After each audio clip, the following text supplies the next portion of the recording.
শাহিন তার নিজের স্ত্রীকে কিভাবে মেরে ফেলা যায় সেই উপায় খুঁজছিল, যাতে তার বউ জানতে না পারে শাহিন তাকে মারতে চায়। কারণ শাহিন ভাবল কিভাবে নাহিদার ছোট বোনের সাথে। একদিন শাহিন শরবতের সাথে কিছু একটা মিশিয়ে নাহিদাকে বলল, শরবতটুকু খেয়ে নাও। তারপর নাহিদা যা করল তা শুনলে তোমাদের কোনো হুঁশ থাকবে না। আমি কথা দিলাম, তোমরা কল্পনায় করতে পারবে না এটা কি হলো। তাহলে পুরো ঘটনাটি বলি।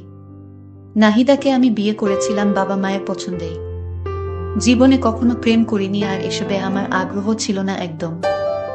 একদিন হুট করে মা নিয়ে গেলেন মেয়ে দেখতে, আর সেদিন আমি সত্যিই নাহিদার সৌন্দর্যে বিমোহিত হয়ে নিজেকে আর আটকে রাখতে পারিনি। কোনো কিছু না ভেবেই হ্যাঁ বলে দিয়েছিলাম। এরপর সবকিছুর পাট চুকিয়ে অবশেষে নাহিদাকে আমি নিজের ঘরের বউ করে আনলাম। লোকমুখে অনেক শুনেছি যে সুন্দরী মেয়েরা একটু অহংকারী হয় আর স্বামীকে তেমন পাত্তা দেয় না, কিন্তু নাহিদা ছিল তার সম্পূর্ণ উল্টো। তবে একটি বিষয় আমার কাছে বেশ খারাপ লাগতো, আর তা হলো আমার স্ত্রী প্রয়োজন ছাড়া একটি কথাও বলতো না কখনো কারো সাথে, এমনকি আমার সাথেও না। অফিস শেষে বাড়ি ফিরলে ওকে সামনে বসিয়ে কেবল আমিই বক বক করতাম, আর সে আমার সামনেই অন্যমনস্ক হয়ে বসে থাকত। আমি প্রায়শই নাহিদাকে জিজ্ঞেস করতাম, আচ্ছা নাহিদা, সবসময় তো আমিই কথা বলি, কিন্তু তুমি তো কিছুই বলো না, আর তুমি মাঝে মধ্যে কোথায় হারিয়ে যাও বলো তো। আমার কথা শুনে ও খানিকটা মায়ামাখা হাসি দিয়ে বলে, দুইজনই যদি বক্তা হই তাহলে শ্রোতা হবে কে, তুমিই বলো। নাহিদার যুক্তি শুনে আমি মুচকি হাসি দিয়ে ওর কথার প্রত্যুত্তরে নিজেই আবার জিজ্ঞেস করি, আচ্ছা একটা সত্যি কথা বলো তো, তুমি কি আমার সাথে সত্যিই সুখে আছো? সুখে আছি মানে?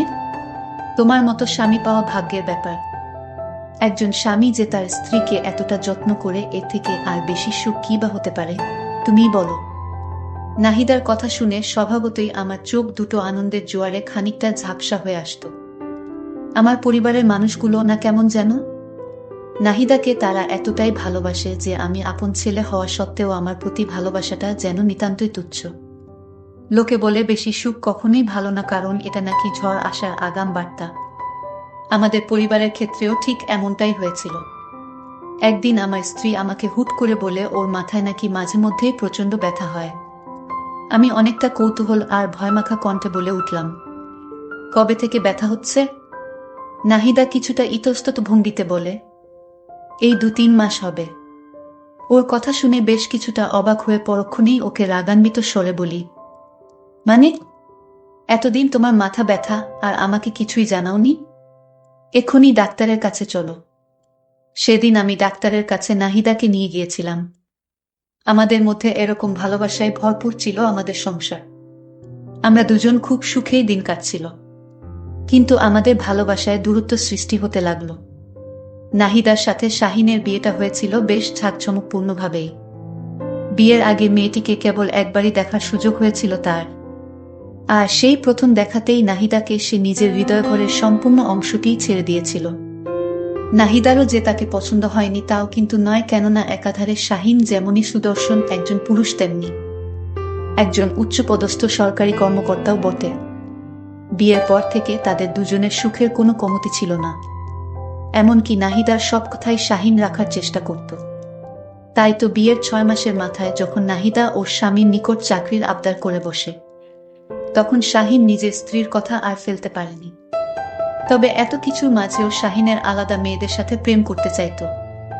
তাই তো নাহিদার অজান্তেই সে অনেক মেয়েদের সাথে প্রেম করতে চাইত, কিন্তু সে নাহিদার সামনে নিজেকে এমনভাবে উপস্থাপন করে যে তার মতো নিরীহ প্রাণী এই জগতে মনে হয় একটিও নেই।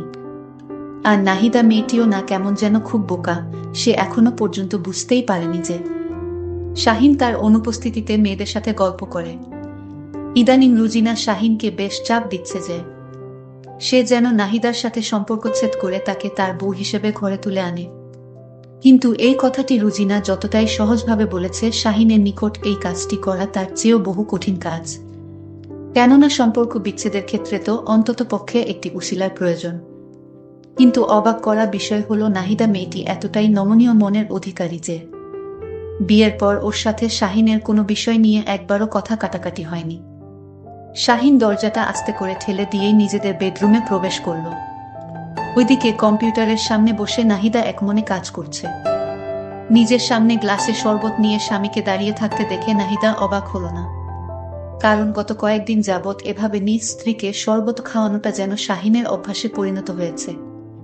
মুচকি হেসে নাহিদা শরবতের গ্লাসটি হাতে নিয়ে বলল, শাহিন চেয়েছিল শরবতে কিছু মিশিয়ে তাকে খাইয়ে মেরে ফেলা, আর তাই শরবতে মরণব্যাধি মিশিয়েছিল। এটা নাহিদা জানত না। ব্যাপার কি? ইদানিং দেখছি আমার প্রতি তোমার কেয়ার বেশ বেড়ে গেছে। কথাটি মজার ছলে বললেও শাহিন কিছুটা চমকে উঠল বোধ হয়। পরক্ষণেই মুখমণ্ডলটিকে স্বাভাবিক করে বলল, স্বামী হিসেবে স্ত্রীর একটু আধটু কেয়ার নেওয়া তো অস্বাভাবিক কিছু না, তাই না? তুমি আগে শরবতটুকু খেয়ে নাও। নাহিদা মুখে কিঞ্চিত হাসির রেখা টেনে বলল, এখন খাবো না, আগে রাতের খাবারটা সেরে নেই, তারপর খাবো। আজ তোমার প্রিয় ভুনা খিচুড়ি আর খাসির মাংস রান্না করেছি। টেবিলে চলো, দুজন একসাথে খাবো। নাহিদার কথায় শাহিনের চোখে মুখে বিরক্তির আভা ফুটে উঠলেও সে ঠান্ডা শরবত খাওয়ার জন্য আর ওকে জোর করতে পারল না। তবুও সে মনে মনে বলছে, আজ যেভাবেই হোক তোকে আমি শরবতের সাথে খাওয়াবই। খাবার টেবিলে শাহিনের সামনে গরম গরম খিচুড়ি আর খাসির মাংস নিয়ে বসে আছে নাহিদা। সে শাহিনের প্লেটে খিচুড়ি আর মাংস ঢেলে দিচ্ছে, কিন্তু এদিকে তার যেন খাওয়ার কোনো নামই নেই। অজানা কৌতূহলে শাহিন জিজ্ঞেস করল, কি হলো, তুমি খেতে বসছো না যে? নাহিদা পুনরায় মুচকে হেসে বলে, আমি পরে খাবো, তুমি এখন খাও। সেটা আবার হয় নাকি? দুজন একসাথেই খাবো, তুমিও প্লেট নিয়ে বসে পড়ো। এবার নাহিদা চোখে মুখে বিরক্তির রেশ টেনে বলল, আরে তুমি খাও তো, আমার অনেক কাজ পড়ে আছে। আজ কাজের বুয়াটাও কাজ করতে আসেনি, সকল থালা বাসন নোংরা হয়ে আছে। তুমি এখন খাও, আমি বরং থালা বাসনগুলো ধুয়ে এবং সবকিছু গুছগাছ করে একবারই খেতে বসবো। নিজ স্ত্রীর কথায় শাহিন আর কথা না বাড়িয়ে মাংসের ঝোলও মিশিয়ে খিচুড়ি খেতে শুরু করল। তবে খাবার এত মজাদার হলেও সে খিচুড়ির মধ্যে একটা অদ্ভুত গন্ধ পেত, মনে হচ্ছে খিচুড়িতে কিছু একটা মিশানো হয়েছে। এসব ব্যাপারে সে আর নাহিদাকে জেরা করল না, কারণ এমনিতেই মেয়েটি সারাদিন অফিস করে এসে এত কষ্ট করে তার প্রিয় খাবার রান্না করেছে, আর এর উপর যদি এসব নিয়ে সে দোষ ধরে তাহলে নিশ্চয়ই নাহিদা কষ্ট পাবে। শাহিনের পেটের মধ্যে কেমন যেন জ্বালাতন করছে। সহ্য করতে না পেরে শাহিন চিৎকার দিয়ে নাহিদাকে ডেকে উঠল, কিন্তু নাহিদার রান্নাঘর থেকে কোনো সাড়া শব্দ আসছে না। কাতরাতে কাতরাতে এক পর্যায়ে শাহিন মরে গেল এবং কষ্ট সহ্য করতে না পেরে সে মেঝেতে লুটিয়ে পড়ে। কিছুক্ষণ পর নাহিদা এই মুহূর্তে বসে আছে শাহিনের নিথর দেহের ঠিক পাশেই, যেখানে তার অঝোর ধারায় স্বামী হারানোর আর্তনাদ করার কথা ছিল। সেখানে সে এই মুহূর্তে নির্লিপ্ত ভঙ্গিতে বসে আছে। সে জানে এখন শাহিনের মরা দেহটাকে কিভাবে রেখে জনসাধারণের মাঝে হার্ট অ্যাটাক বলে চালিয়ে দিতে হবে। টেবিল থেকে ফোনটা নিয়েই নাহিদা শরীফের কাছে কল দিল। এই ছেলেটির সাথে তার পরিচয় হয়েছে খুব বেশি দিন নয়, কেবল 2 মাস। শরীফ আর নাহিদা একই অফিসে কাজ করে, আর সেই সুবাদেই তাদের মাঝে এক গল্প শুরু হয়ে যায়। আর শাহিনকে মেরে ফেলার প্ল্যানটি স্বয়ং শরীফই তাকে দিয়েছিল, কেননা শাহিনকে যদি কোনোভাবে দুনিয়া থেকে সরানো যায় তাহলে ওর সহায় সম্পত্তির অনেকাংশের অংশীদারই হবে নাহিদা। তাছাড়া সরকারিভাবে যে ভাতা পাওয়ার কথা সেটা তো বাদই দিলাম। অপরপাশ থেকে কলটি রিসিভ করি শরীফ বেশ উৎসুক কণ্ঠে জিজ্ঞেস করল, কি ব্যাপার, সবকিছু ঠিকঠাক করেছ তো? হ্যাঁ, এখন ওর লাশ বিছানায় পড়ে আছে। আচ্ছা, বাকিটা যেভাবে যেভাবে বলেছি সেভাবে করে রেখো, যাতে সন্দেহের কোনো অবকাশ না থাকে। আচ্ছা ঠিক আছে। কলটি কেটে দিতেই নাহিদার চোখ যায় টেবিলে রাখা সেই শরবতের গ্লাসটির দিকে। মুহূর্তেই তার চোখ বেয়ে 2 ফোঁটা অশ্রু গড়িয়ে পড়ে। যত যাই হোক, শাহিন যে বিয়ের পর থেকে এতগুলো দিন তার কাছে এক শ্রেষ্ঠ স্বামীর ভূমিকায় ছিল, সেটা নাহিদার অস্বীকার করার সুযোগ নেই। ধীর পায়ে সে গ্লাসটির দিকে এগিয়ে গিয়ে সেটি হাতে গুজে নেয়।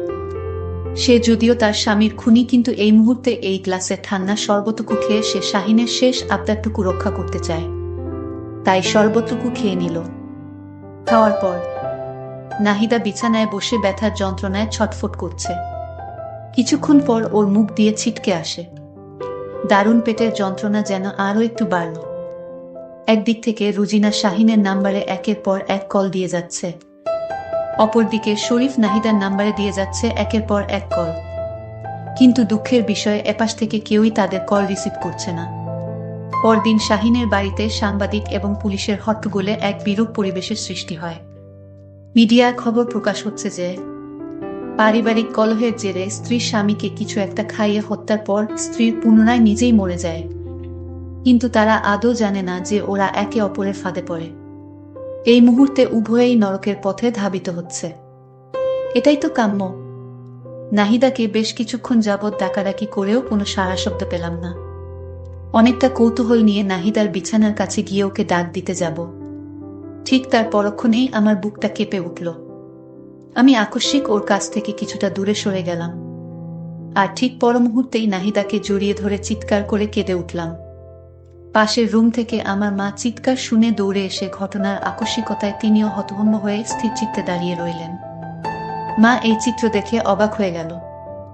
বন্ধুরা তারা দুজনেই চেয়েছিল একে অপরকে মারতে, কিন্তু তাদের ইচ্ছা পূরণ হয়েছে। বন্ধুরা, পরিশেষে তোমাদের বলে রাখা ভালো লোক মানুষকে ধ্বংস করে দেয়।